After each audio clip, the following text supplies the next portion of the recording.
All right, y'all, back at it on my Subaru. It's a 1999 Legacy Outback, and I was driving to one of my appointments today and smelled and saw coolant steam. Came out here and there's IAC coolant all over the top of the engine.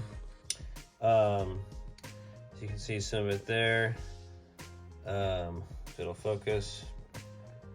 It'll focus down there. Okay, you see that? And then, so I'm thinking, the head gasket's finally going, but thankfully, even though it's not the easiest spot to get to, there's a hose right here that basically goes from this. I'm not sure what this is. I think it's actually just right next to it.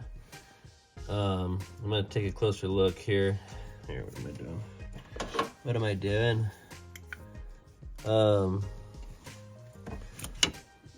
Okay, it goes into the side of this thing. I gotta figure out what that thing is. Goes into the side right there and then comes down. And as you can see right here, it goes down and into the bottom of the intake manifold.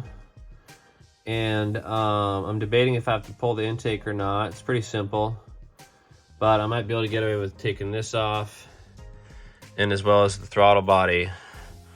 And then I can get to this clamp okay, but the one underneath is gonna be challenging.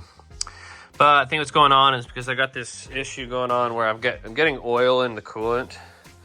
Luckily, I'm not getting coolant in the oil, which would, I wouldn't be able to keep driving it.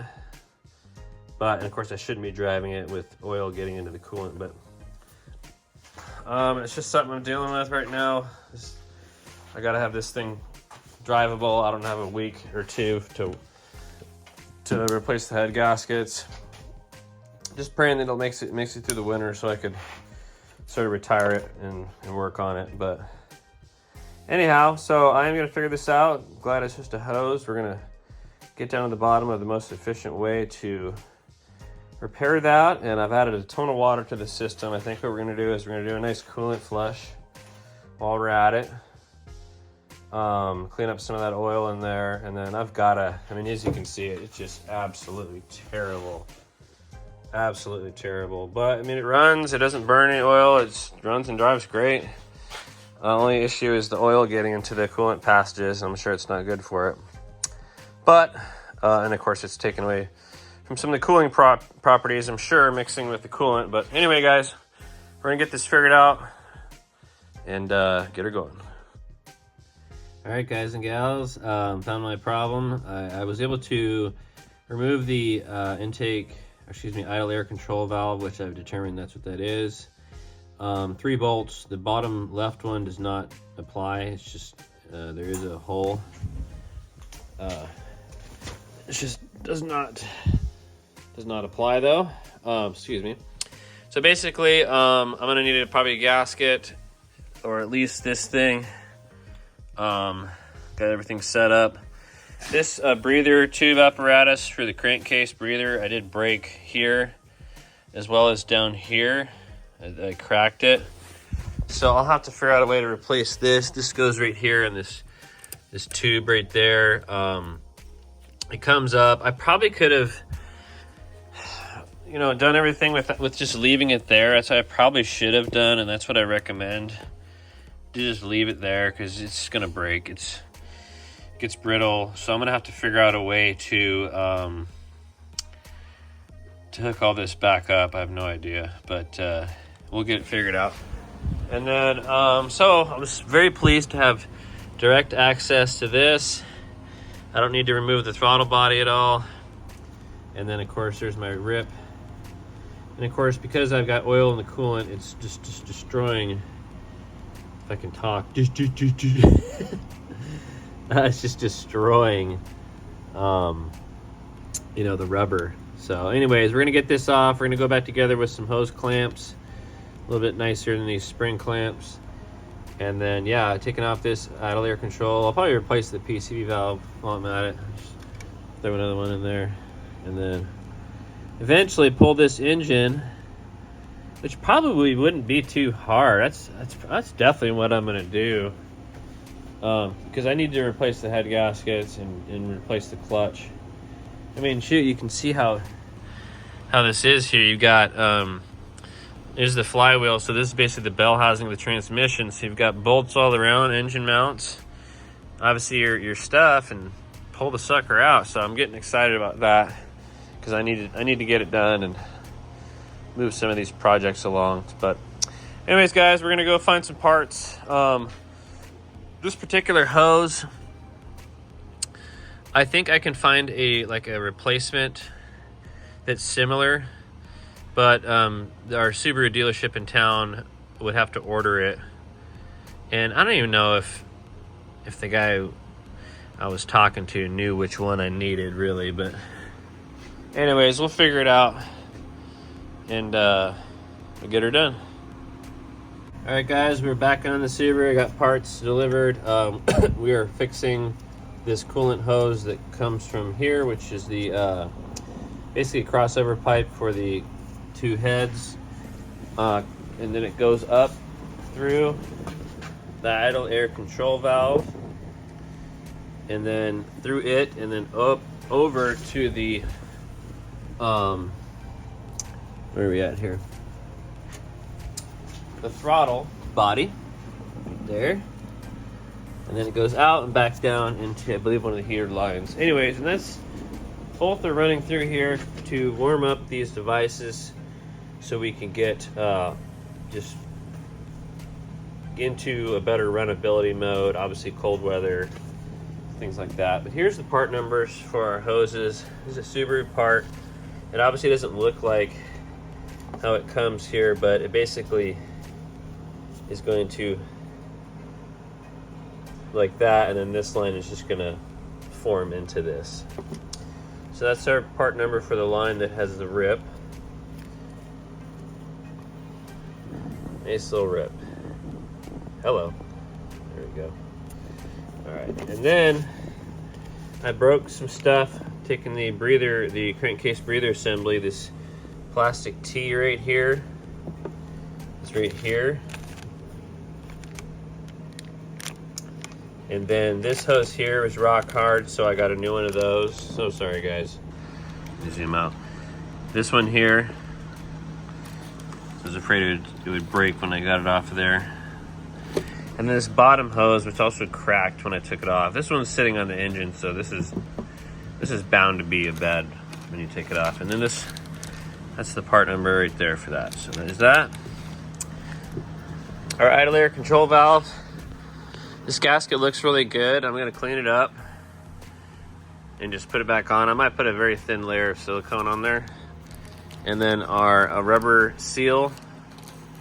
This is the part number here. Not quite sure why they do it like this. Maybe to just ensure there's a good seal. And then I actually couldn't remember when I took it apart, but a lot of times with these type of stuff, you can tell, as you can see this big square part there, that's obviously here, because I actually forgot how it went on there.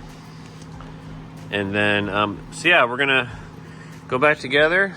We also got, I was gonna do a big coolant flush and flush the heater core, but I need this thing to get back on the road. Eventually I need to pull it apart and deal with this nasty here. I can't even believe I'll drive around like that. But anyway,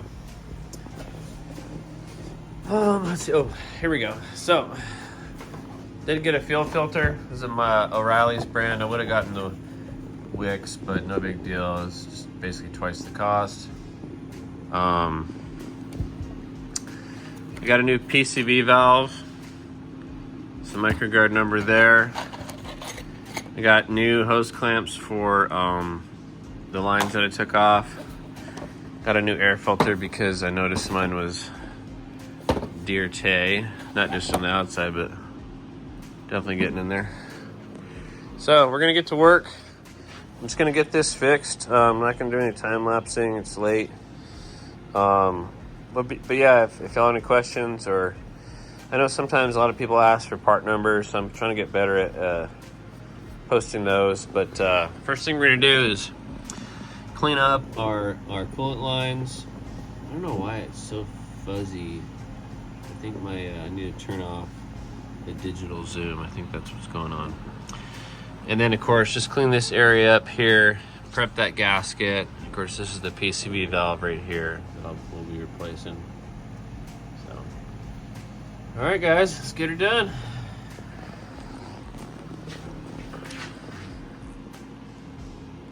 All right, guys, I just wanted to film this part. I got everything cleaned up and I'm doing like a mock fit because obviously I'm gonna have to tighten this hose clamp down before I put this on because I'm not gonna be able to reach it. I probably could reach it somehow, but so what I've done is I've just shimmied the hoses on both ends. I started with this end, kind of figured out, okay, where the bottom one sort of needed to go on, put it on. I'm doing a mock test. I've got this one on.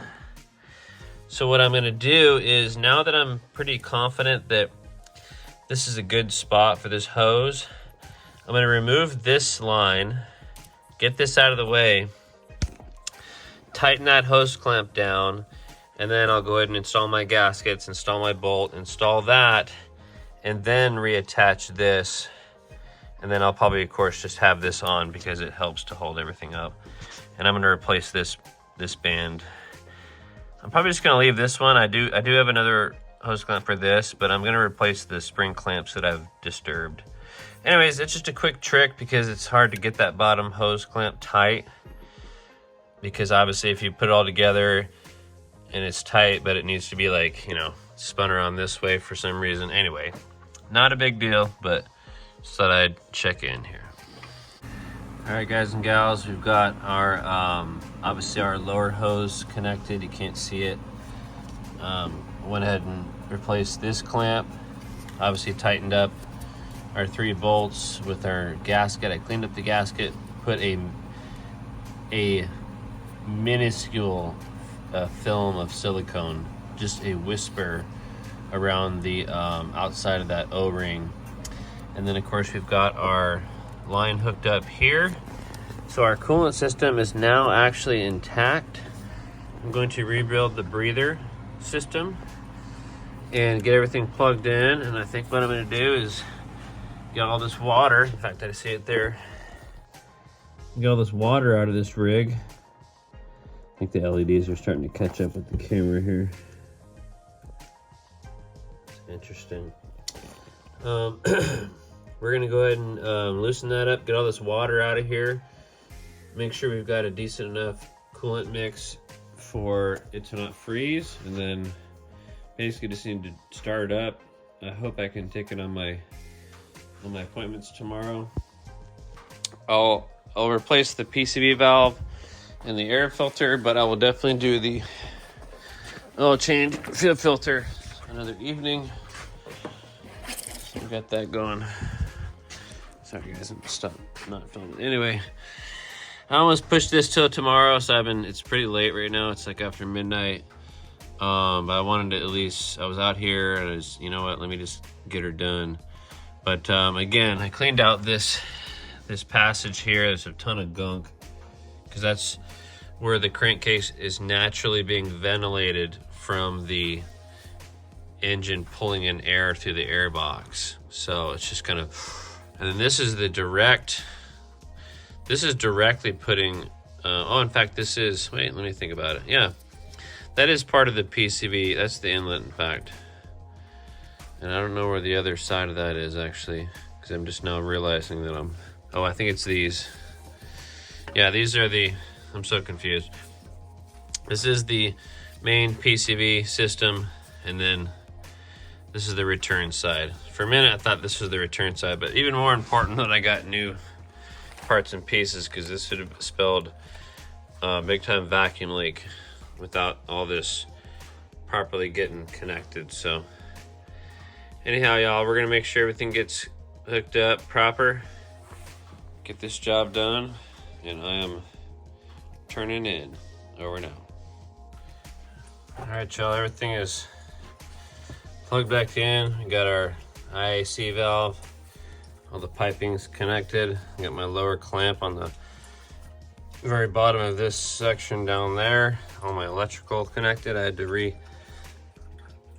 these prongs. They were sort of oblong. I had to get them down nice and tight. everything's nice and plugged in. I've got the water draining out. I have our plug at the radiator, and I do have it jacked up just so it can sort of hopefully get as much as the water out, because I put a bunch of straight water into it just to get it home. But we're gonna make sure we're probably just gonna go ahead and fill it with straight up full strength. Obviously I'll probably do like a 3/4 mixture maybe, and heavy on the 3/4 because I know there's probably quite a bit of water still in there. Possibly, I really don't know. But have this thing wrapped up. We'll get it started and running tomorrow. Thanks for tuning in. Project Subaru. Alright guys and gals, I went ahead and did an oil change and put in my new fuel filter. Got that squared away. Got my engine oil added. I'm about to add coolant. As you saw, I did have this thing propped up. I didn't really need to do that, but just wanted to sort of drip dry overnight. This is what came out. This was water, pretty much straight water, and then it's brown because of the oil staining. It's terrible, guys. I wish I could just tear into this right away, but I'm gonna see how much longer it lasts. Hopefully I don't cause any damage. I would not recommend continuing to drive when you see that your coolant reservoir is literally getting oil into it. But as long as I'm not getting coolant into my oil, I'm still gonna drive it. Once that kind of crosses the gap, it'll be too late. Not too late, but it's not gonna be. I'm hoping that something doesn't happen further until I can get it parked. So, which will be in the springtime. I just realized my mass airflow sensor was unplugged. All right, guys. So what I'm gonna do? In fact, I see my other tube here is. Oops. It's not letting me flip it. All right, I gotta get that tightened up. That hose is still loose. I gotta get that tightened up. So I'm gonna do that, and then I'm gonna go a little bit heavy in the coolant. I'm just gonna do the classic, pour them both at the same time, with a little bit more leaning on the coolant. End up with basically I'll obviously temperature it, or I'll check the water level, the gravity, whatever it's called, where you make sure that it's good to a certain point. I have to make sure this is good to at least 34 below. And that is about half, 50-50. So, and I probably have some more water left over, so that's why I'm gonna go extra with the coolant, because I probably have some straight water still inside there. But anyways, let's get this figured out. All right, guys, we got it running. It's currently burping down. I just got this over the top. When I added fluid, it was just really jumping out of there. So we're gonna warm it up. I just realized I'm basically out of gas, but yep, got out, and I really wanted to clean it out. I got so much crap in here, but it's getting kind of late, so I think I'm just going to get it on the road, make sure it's good to go for tomorrow. I'd like to vacuum it out and everything. I need to have my shop vac is in the shed, I think. I'm at least gonna shake out the floorboards, because man, I got some food in there that something's starting to stink a little bit. Anyway, y'all don't care about that, but all right, guys, we're just gonna make sure we're no leaks, and make sure I tightened everything up, and get this thing back on the road. Thanks for watching. And the last thing I'm going to do after I'm all said and done is make sure my coolant is good to the right temperature, and double check my oil after I shut it off. We're going to let it warm up, get up to temp, and really burp this sucker down. So, geez. I can already see little rainbow things in the oil. But anyway, so it's a good car. Treats me right. I treat it right.